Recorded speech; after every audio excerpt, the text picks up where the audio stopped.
Welcome to rePROs Fight Back, a podcast on all things related to sexual and reproductive health rights and justice.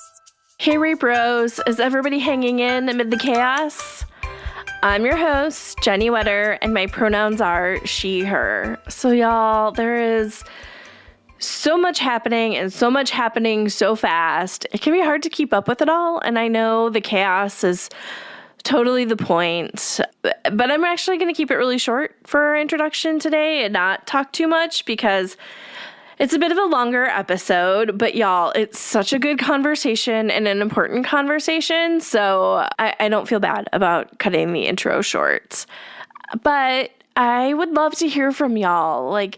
We have been doing the podcast for, 7 years now, and this is a really hard time with so many things happening. I would love to hear what you love about the podcast or topics that we've covered that you've really enjoyed. So if you would like to leave us a review and share that with us, that would be amazing. But you can also share on social media, tag us at rePROs Fight Back on Facebook, Twitter, Blue Sky, or rePROs FB on Instagram, and let us know what we have covered that you have loved. I want to make sure that we're covering topics that y'all are interested in. I also would love to hear if there are things we haven't talked about that you would love for us to cover.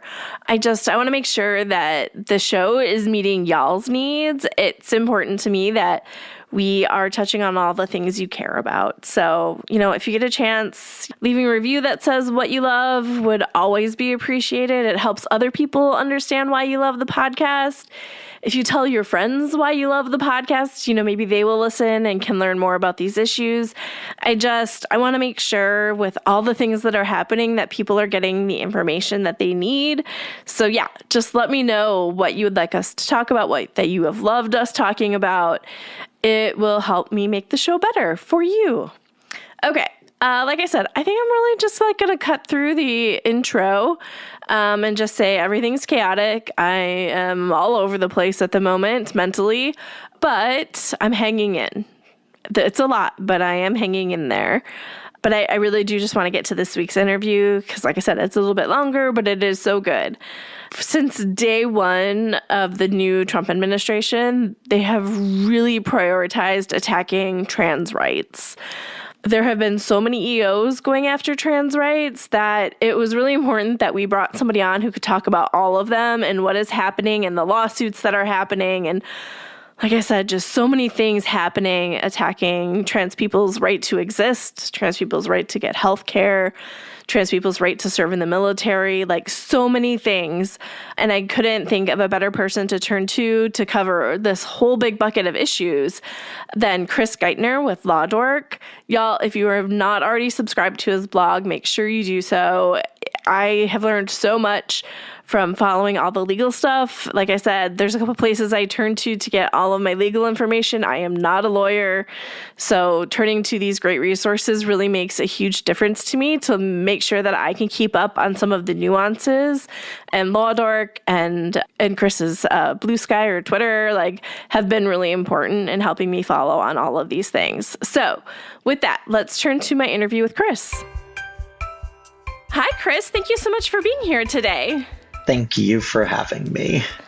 Before we get started, do you want to take a second and introduce yourself and include your pronouns? Yeah, I am Chris Geidner. I run Law Dork, and my pronouns are he, him. And y'all, if you're not already subscribed, you should definitely subscribe. That's where I go to get a vast majority of my legal reporting. Definitely never miss a post that comes through. Okay, so it has been chaos, and as it seems appropriate, we need to put a little framing on this as we are recording this on Wednesday, February 5th at 2, just because things change between now and when y'all are going to hear this on Tuesday, I'm sure. And I thought before we talked about some of the specific EOs, this has been a really big attack on trans rights from the Trump administration. And so maybe it was worth just taking a step back and just kind of putting like a bigger picture on this before we got specific. Yeah, and I think so. I was in court on Tuesday, February 4th, when the first hearing was held in the challenge to Trump's military anti-trans executive order. And what quickly became clear from Judge Reyes, who made repeated points that these were just questions she was asking. She hadn't reached conclusions. And yet she did a very good job of making clear that this has been a goal of this administration since before it existed, since the campaign. And she even quoted some of the things that he said during the campaign about trans people and about ending this lunacy. She then went through the EOs.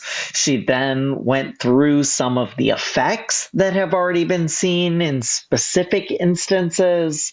And it is just an extremely alarming effort to sometimes quite literally erase trans people, as got a lot of attention last Friday when the deadline passed for an Office of Personnel Management directive to remove all mentions related to gender ideology, the administration's scare term that essentially means trans people, from all government websites. And you saw the State Department's travel advisory for LGBT plus people become the State Department's travel advisory for LGBT people.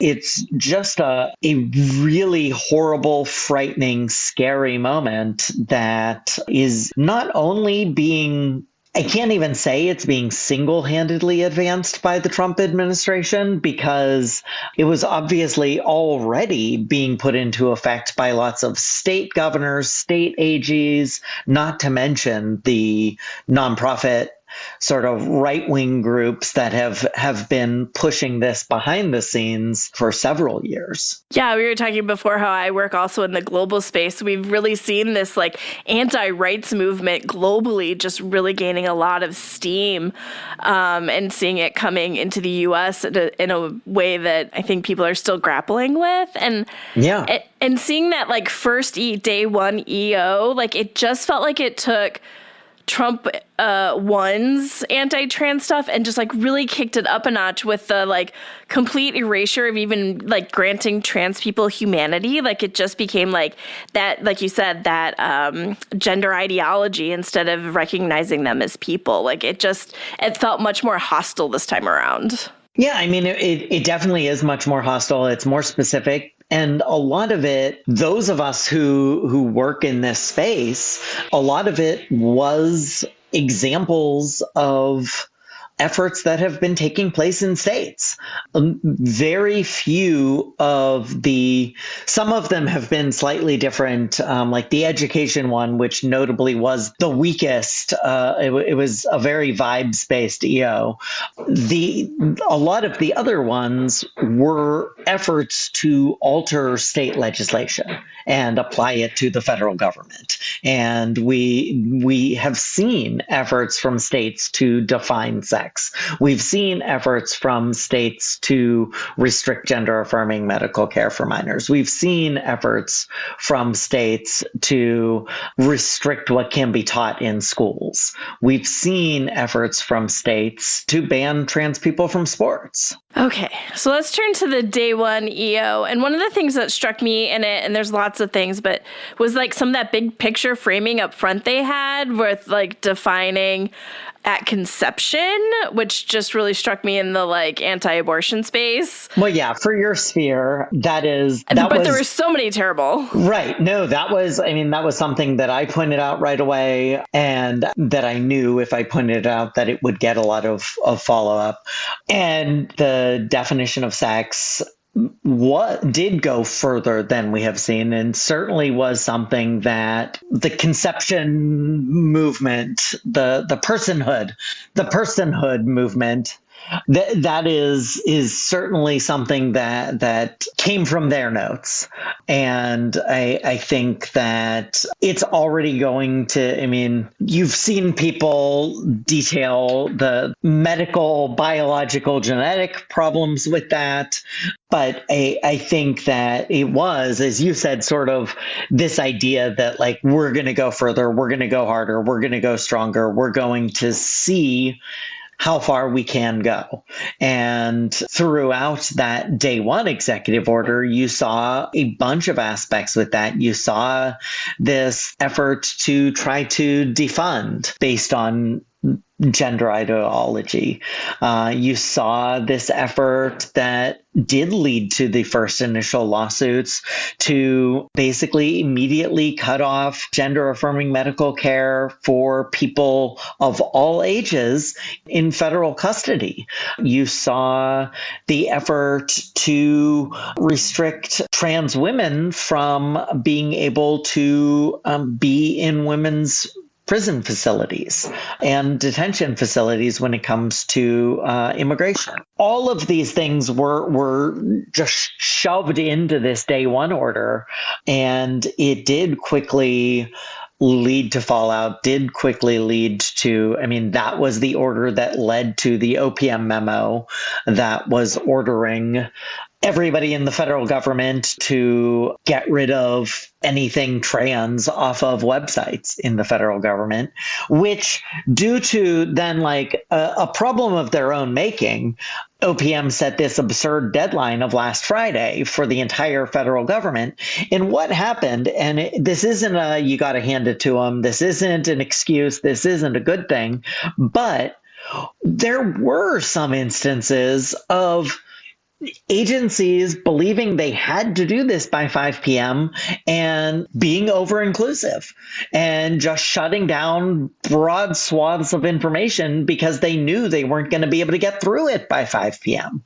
And I do think, based on sources who I've talked to, and one that I even quoted from at Law Dork, that was some of what happened when it came to like the census, when it came to CDC, is that there was this, well, if we have to comply with this by 5 p.m. Friday, we can't go through decades of data before then, so we're just going to have to take it down until we can. Which is horrible and horrific, and meant that, like, over the weekend, there was no health data available to people. Some of it did come back up on Monday. There was a weird New York Times story that sort of gave credit to the media attention, but, like, I would point to, like, my reporting before the sites even went down that was from somebody at the CDC who said, like, stuff is going to go down at 5 because we don't have time to go through everything. So I think some of it was going to come back, but I do think that they probably worked quicker because of all the attention it got. So, I mean, good for journalism, but I don't want the good for journalism to overstep the criticism of OPM for having set this completely arbitrary, completely absurd, completely unworkable deadline that did lead to this. This wasn't like people were wanting, like, I'm sure some were fine with it, but like I talked to, like, it was literally an office that contained mainly people of color, women, LGBTQ people in the State Department, who was responsible for scrubbing a bunch of the websites. Like, these weren't all people who wanted to be doing this, but like the deadline and their responsibilities meant that they had to. And if they had more time, like, they would have been able to do it more carefully. Yeah. And talking about those people, like it really is hard. Like I've talked to some of them and like, yeah, they are losing their faith in government. Like they are just, the trauma that some of them are dealing with right now is hard to understate with some people that I have been around. Like this is really, this was their work. Yeah. They're passionate about it. And like, to have to like take it all down and scrub it, like, is just devastating. It's horrific. I mean, like we don't even know at this point how much we've lost. Yeah. I mean, that's the truth, is that like, I mean, as some things come back, but like there are just going to be, I mean, anything the government has done. I mean, now some of it was probably illegal because it violated public records laws to take down some of this stuff. I mean, much of it, all of it. And I do know like some of the offices who were cognizant of that were trying to archive everything as well, because they did understand that like they had additional responsibilities here. But I'm sure some of them either didn't have the knowledge or didn't have the time capacity to do it. And for those people, we literally might have just lost like decades of information, which is just horrifying. Yeah, this is all, and it's like all interacting with other EOs and stuff, like thinking of like the DEI stuff, and right, like it's all together. Yeah, I also do know that some outside organizations were cognizant of this happening and did start trying to download as much data as they could. I know that I don't know if they've put out like a full statement, but like I know that the Williams Institute, which does a lot of work in the LGBTQ data, that they tried to get a lot of stuff and already had, just in conjunction with their work. And so I do think that there were some efforts like that across agents, across non-governmental entities, but we'll see where that ends as we move out from last Friday. Yeah, and sorting out who has what. Yeah. And what they missed. Yeah, no, we're going to find that like data sets were lost if they weren't properly archived. Now, the good thing is I do think that some of the people who will have been best at making sure that they archive them are the people who have the biggest, most important data sets, like the census people, the CDC people, the NIH people. Like they are very, very familiar with the need to be constantly archiving their stuff. And so I do think that those are probably among the more safe items, although their public-facing portals right now might be a mess. Okay, so that was like day one EO, which is like crazy, like, right? Yeah, that was the fallout from day one.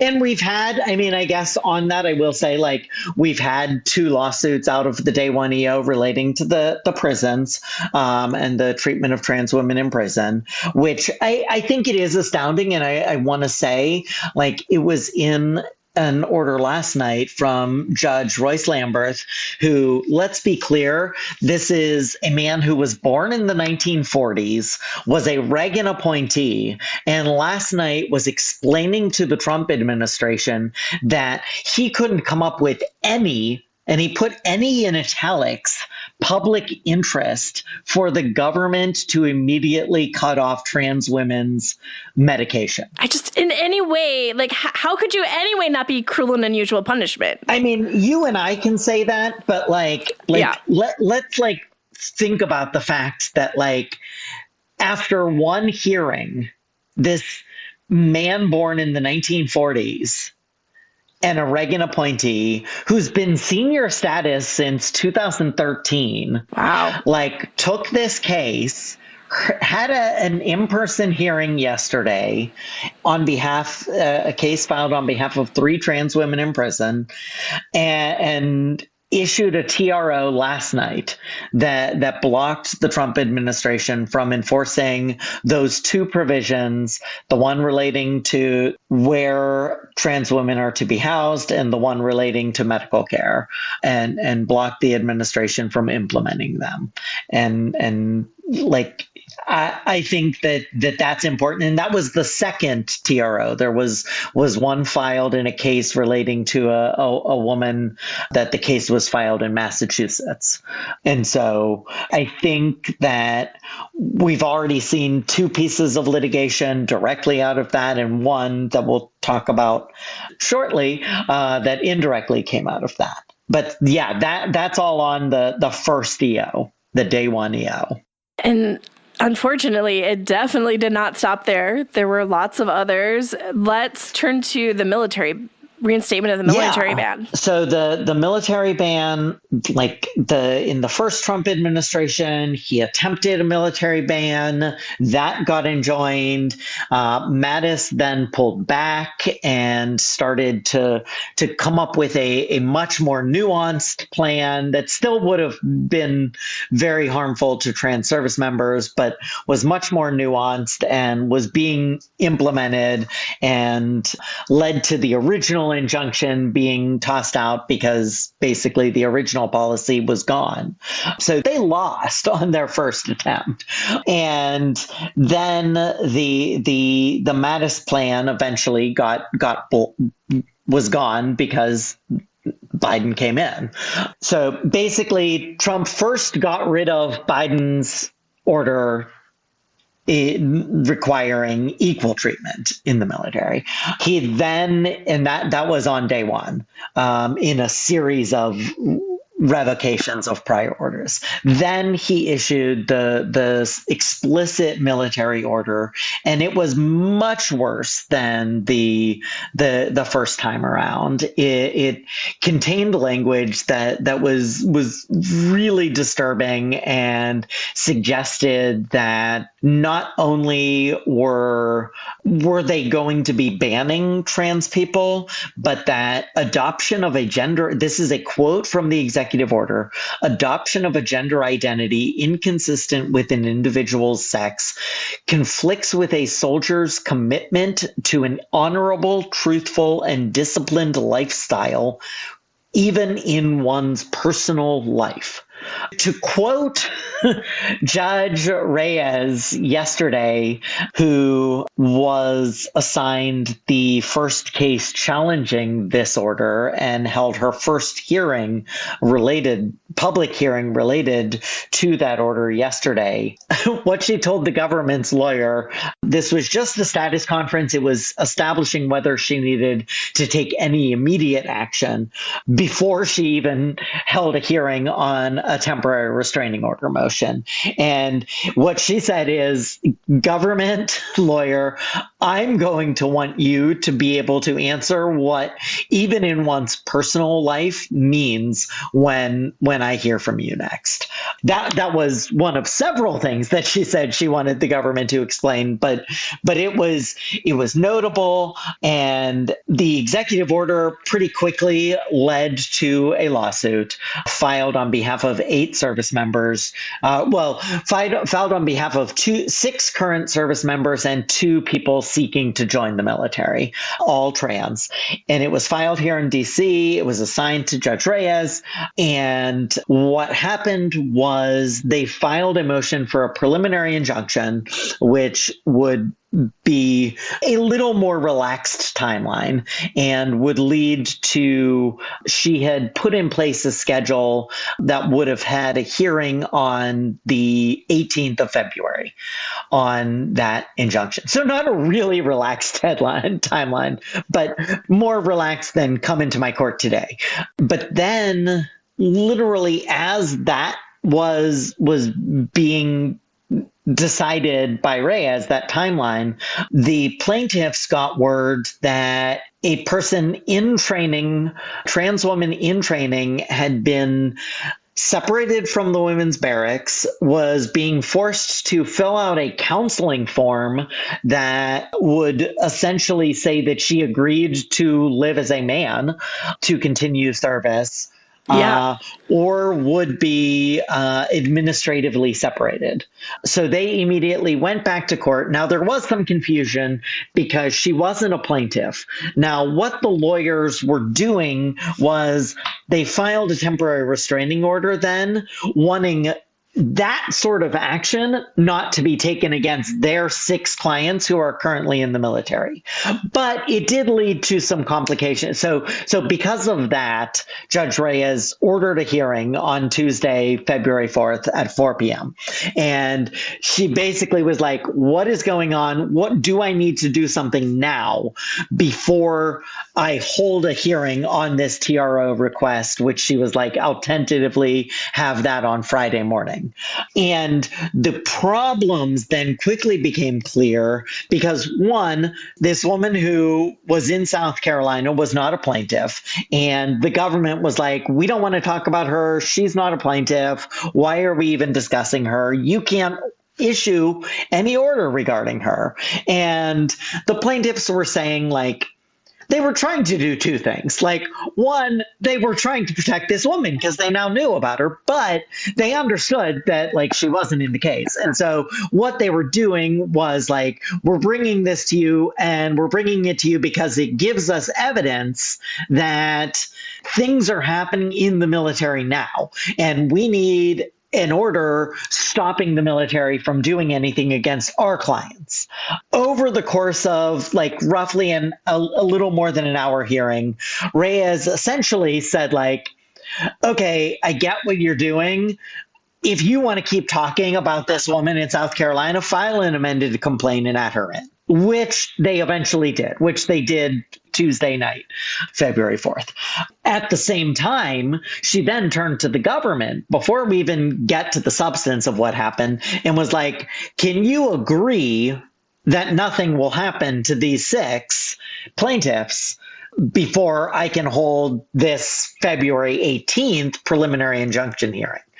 And the government tried to dance around it. And this lawyer for the government, Jean Lynn, was like, well, there's no separations, because her whole argument was that the EO does nothing, that there's no policy in place yet. DOD needs to implement the policy. They haven't done so. So this case isn't even ripe for you to hear.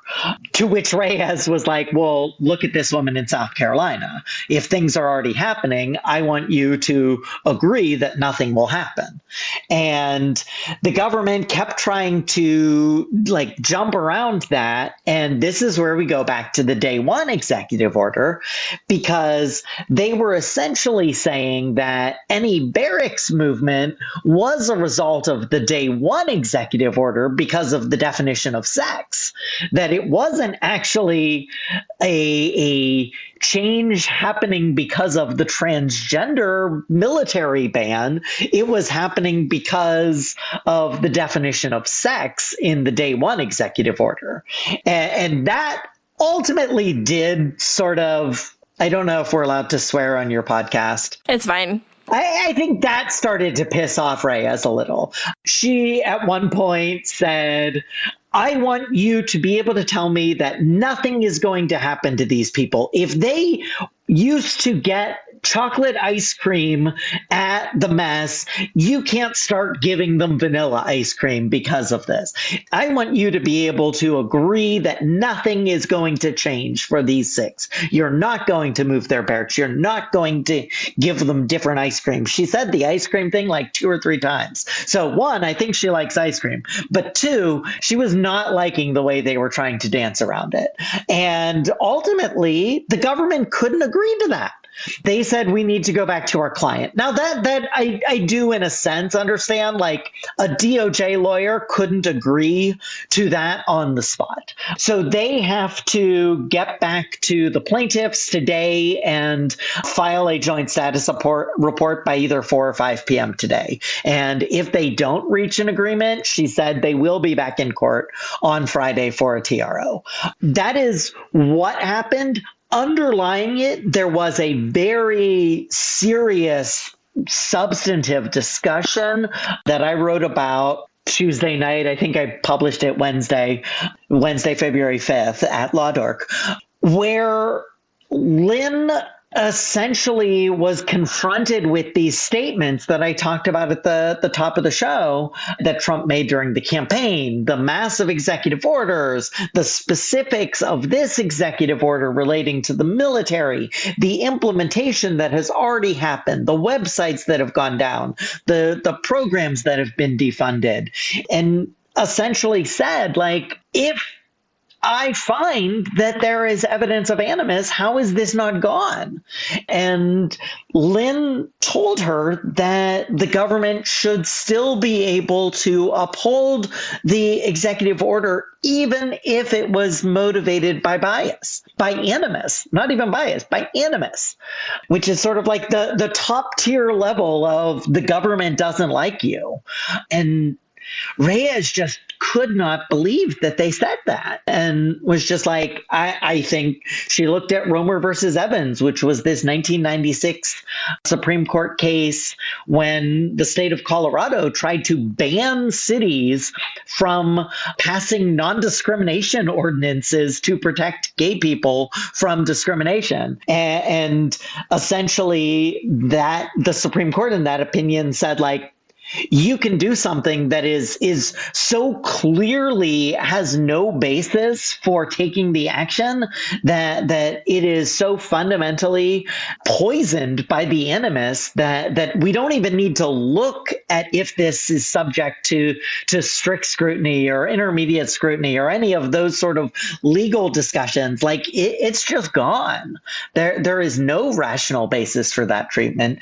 But Lynn was trying to say and pointed to like the travel ban case that came down as an example of when animus was permitted. And Reyes immediately shot back that, like, remember that Trump's first travel ban didn't succeed when it was a pure Muslim ban, and that they had to go back to the drawing board like 3 times before they found something that was able to get court approval.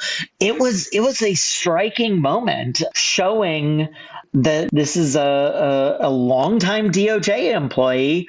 This wasn't Donald Trump. And yet she was arguing in defense of this order that even if Judge Reyes finds that it was motivated by animus or intended to demean trans people, Judge Reyes used the word demean repeatedly. And the fact that DOJ was not willing to accede that if that was found, that the order couldn't stand, I think is very troubling for the way that the administration plans on being okay with defending those orders. But I would say in response to that, because I know that was a depressing series of comments, that like I do think that we should note that while Reyes wasn't making any decision, while she was just asking questions, she was clearly very concerned by this. And that was what she should be saying at that point in the case, because this is obviously going to get appealed, whatever she does. And I think we saw a similar thing from the judge in Massachusetts. We saw, although we've not seen any written opinion in that case, but it was what we saw in the written opinion from Judge Lamberth as well in the other prison case, that people with his italicized any, that he couldn't see any public interest for cutting off these people's medications immediately. There is a possibility that the way that the administration has proceeded with this, the way that there is this massive orders, the way that we're still more than 30 minutes through, not through all of the orders that they've passed, could ultimately truly poison all of them. I hope so, man. There's just so much, like you said. I mean, not all aspects of all of them, but there are some things that they'll be like, the government has the freedom to do this. These are choices. If there are findings of animus, which is the strongest thing you can do pretty much in these cases, like it's going to be very difficult to see many of these provisions upheld. Okay. There are still more. So where do you want to go next? I mean, we've got the gender-affirming care. effort. Yeah. Which, like, let's be clear, like, in some aspects, like, it is a ban, but I don't like using that because it's not what the states did, because the federal government can't do that. And even this administration seems to know that. Now, they're trying to do roundabout ways of essentially ending it, but what they're doing is cutting off TRICARE, which is military insurance, which was already in the NDAA. There was a slight pullback, Correct. but it was actually a really poorly worded amendment that only cut off funding for medication that could result in infertility, I believe. Oh, yeah.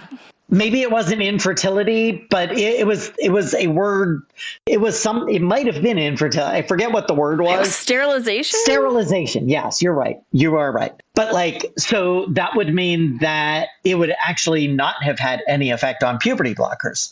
It was a really poorly worded amendment, which, I mean, take the wins where we can.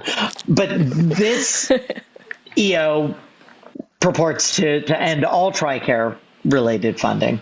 It also, starting next year's federal health employment insurance, so all federal employees would get rid of gender-affirming care coverage. It also contained, showing how stupid these are, it also said, like, and we will negotiate for reduced rates because of that. Like, they don't understand how little, like, the gender-affirming medical care cost across the entire federal employee health benefit plan is probably less than, like, I mean, I'm not going to guess. I'm bad with numbers. I'm bad with data. But I mean, it like honestly is probably less than like 0.1%. Yeah, literally. Right. Yeah. So it was, when I saw that line in the EO, I was like, this is so, like, Stephen Miller added that line and everybody was like, fine, Steve, whatever. It also purports to ban under spending clause. And this is the dramatic one that has led to some preemptive following of the order. It purports to ban, say that anybody who receives federal funding from the federal government, any medical facilities that get federal funding, have to stop providing this care or they won't be able to receive federal funds. It also, in a very weak provision, purports to team up with state AGs and work on litigation efforts, which, I mean, is no different than what they would be doing anyway. Like, it was, we saw similar language in the education EO. But yeah, those are the three main provisions in that. And that has already led to one lawsuit that was filed on Tuesday, February 4th, by PFLAG, gay and lesbian medical professionals. It's LGBTQ medical professionals, but their original name was GLMA and they didn't want to change their branding. So it's now like GLMA, it doesn't have a name, the LGBTQ plus medical association or something like that. And then a handful of trans teens and their parents. And that was filed in Maryland. It was filed by, I believe, if I'm remembering correctly, Lambda Legal, the ACLU, Jenner and Block, and Hogan Lovells, which are two big firms.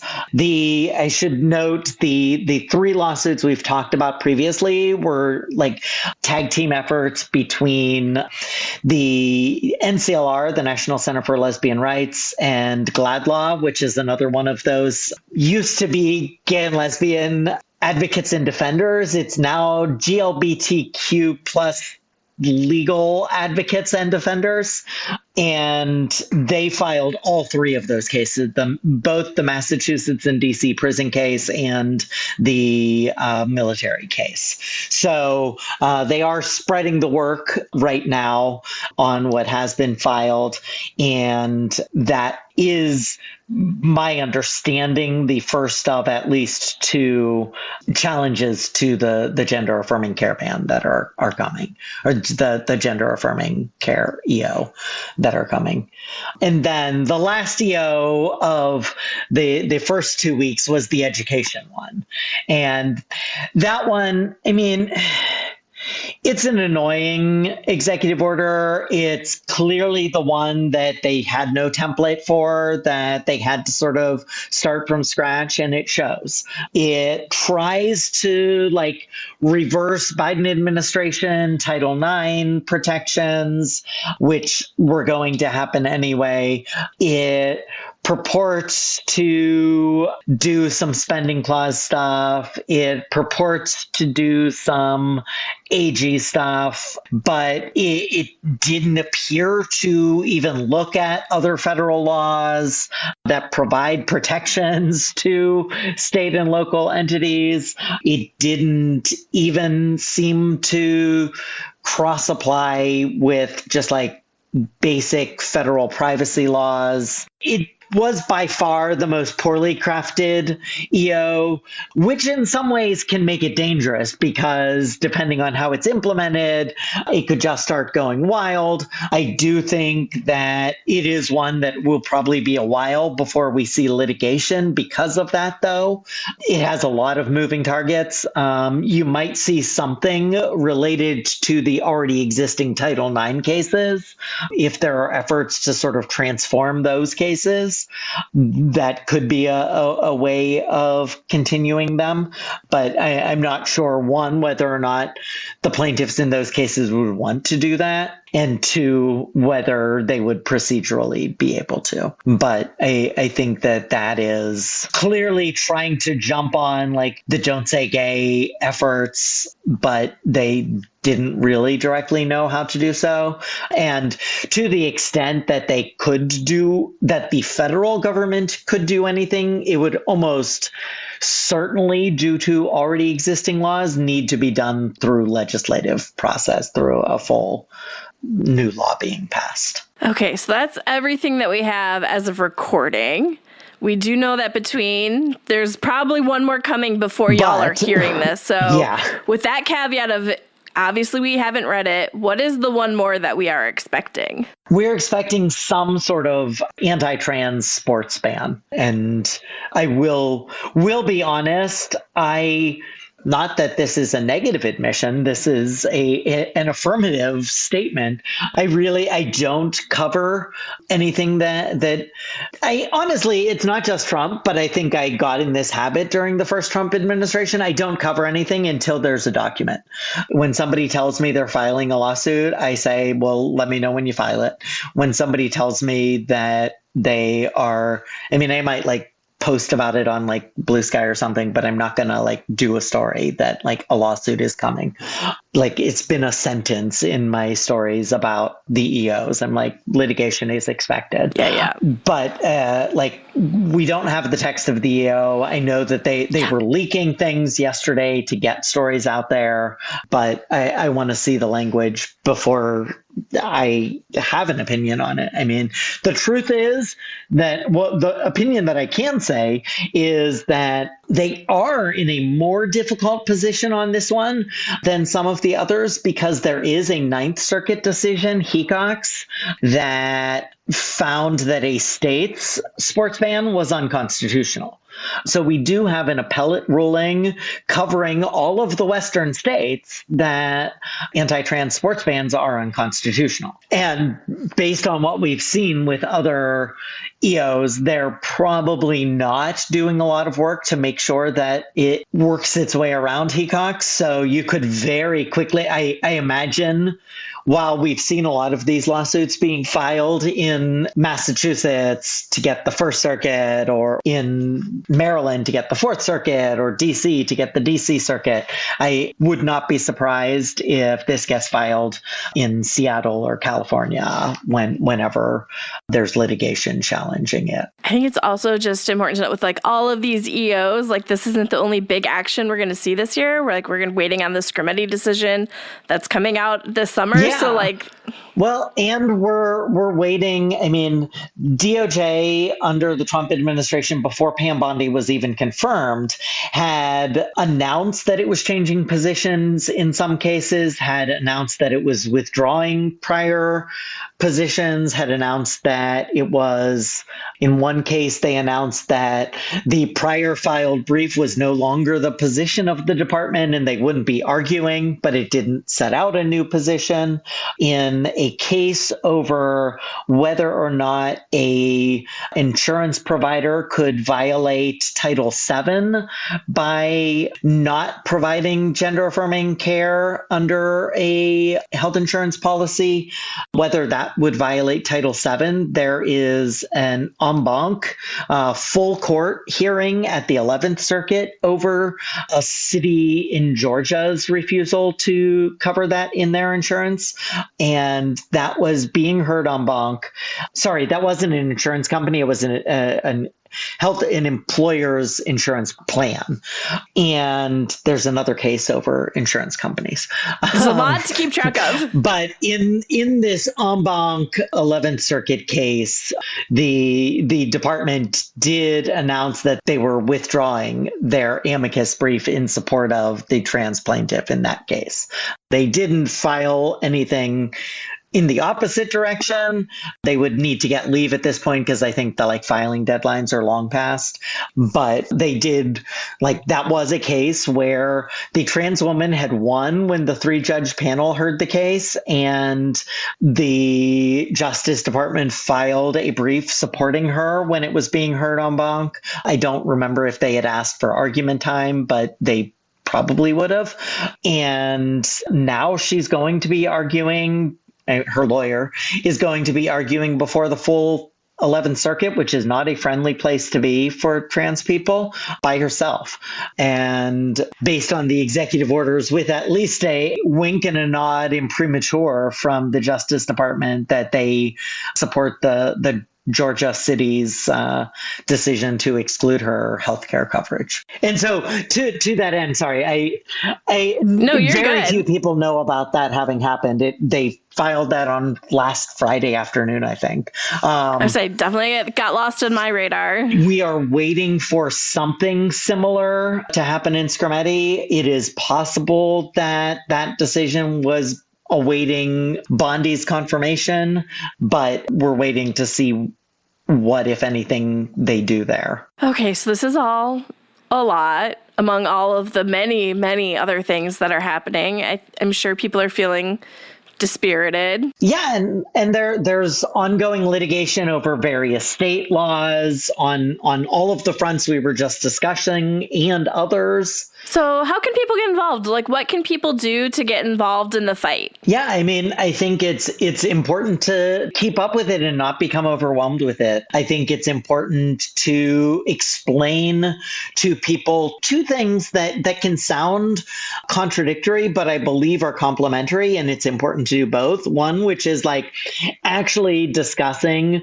the scope and breadth and depth of the attack on trans people and the completely out of their minds justifications for these things, and for such a small number of people. We talked so long about the prison cases. According to the filing by Judge Lambert last night, his temporary restraining order, and this came from, I forget who's briefing, the government or the plaintiffs. There are only approximately 16 trans women in the entire federal prison system. So all of this is happening.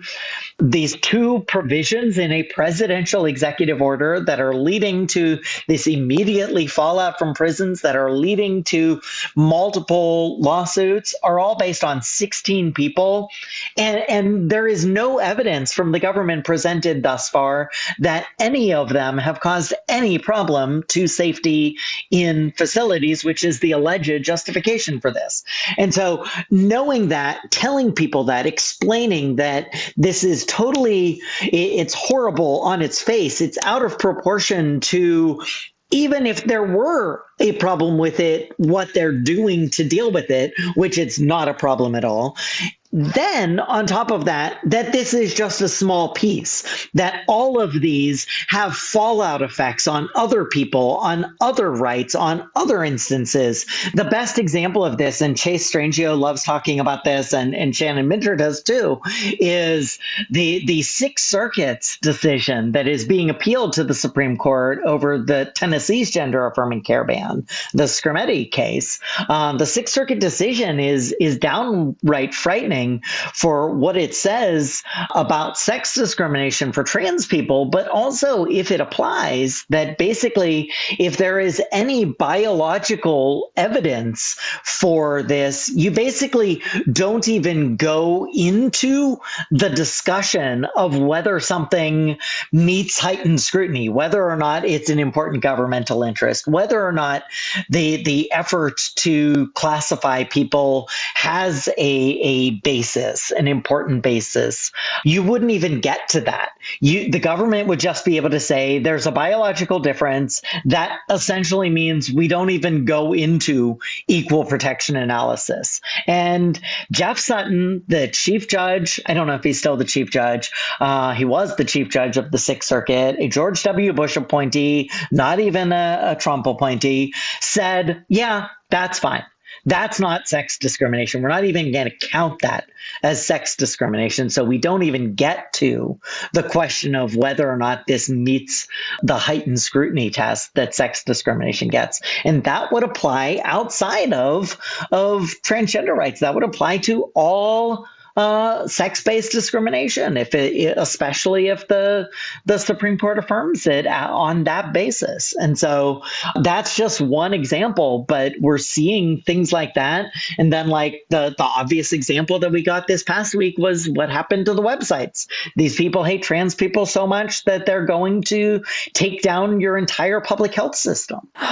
This is all so much. And so both things, like talk about those things, both the direct effect on trans people and the fallout on everyone.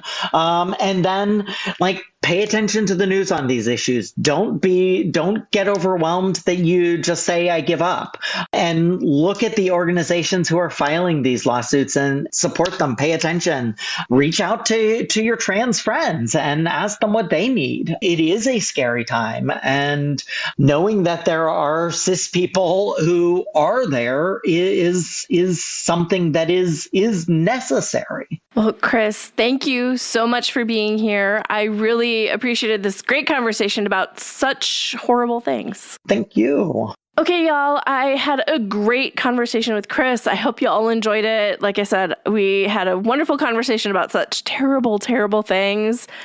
You know, make sure that you are taking care of yourself in this time. I know it's chaotic. I know there are so many dark things happening, but make sure you are taking care of yourself so that you can stay in the fight. Don't tune it out. You know, step away if you need to, but make sure to jump back in. We need to all stay in this fight together to make sure that we can hold the line as much as possible. So with that, I will see everybody next week. If you have any questions, comments, or topics you would like us to cover, always feel free to shoot me an email. You can reach me at Jennie, Jennie, at rePROsFightBack.com, or you can find us on social media. We're at rePROs Fight Back on Facebook and Twitter, or rePROs FB on Instagram. If you love our podcast and want to make sure more people find it, take the time to rate and review us on your favorite podcast platform. Or if you want to make sure to support the podcast, you can also donate on our website at rePROsFightBack.com. Thanks all.